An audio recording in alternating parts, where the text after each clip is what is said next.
রাখাইনের বিদ্রোহী গোষ্ঠী আরাকান আর্মির সশস্ত্র প্রতিরোধের মুখে রীতিমতো কোণঠাসা হয়ে পড়েছে মিয়ানমারের জান্তা বাহিনী। প্রতিদিনই নতুন নতুন এলাকা দখলে নিচ্ছে বিদ্রোহী গোষ্ঠীটি। যে কোনো সময় পুরো অঞ্চলের নিয়ন্ত্রণ চলে যেতে পারে বিদ্রোহীদের হাতে।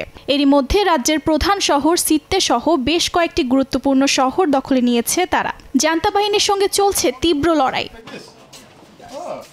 চূড়ান্ত আক্রমণের রাখাইন রাজ্যের আন শহরের জান্তা সেনাদের আত্মসমর্পণের আহ্বান জানিয়েছে আরাকান আর্মি। আত্মসমর্পণ করলে পরিবারের সঙ্গে পুনর্মিলনের সুযোগ দেওয়া হবে বলেও জানায় গোষ্ঠীটি।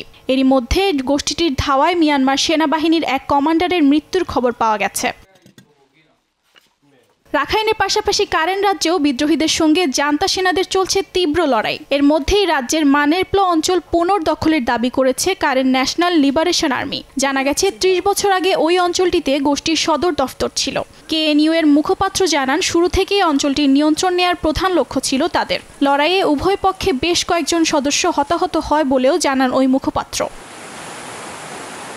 এদিকে মিয়ানমারের চলমান সংকট সমাধানে করণীয় ঠিক করতে থাইল্যান্ডে শুরু হয়েছে আলোচনা। এতে চীন, ভারত সহ প্রতিবেশী ৬টি দেশের প্রতিনিধি অংশ নিয়েছে বলে জানায় বার্তা সংস্থা রয়টার্স। বৃহস্পতি ও শুক্রবার পরপর ২টি বৈঠক হওয়ার কথা রয়েছে। প্রথম বৈঠকে অংশ নেবে চীন, ভারত, বাংলাদেশ, মিয়ানমার ও থাইল্যান্ড। দ্বিতীয় দফার বৈঠকে যোগ দেবে ইন্দোনেশিয়া ও মালয়েশিয়া। অর্জিতা শাহজিন, সময় সংবাদ।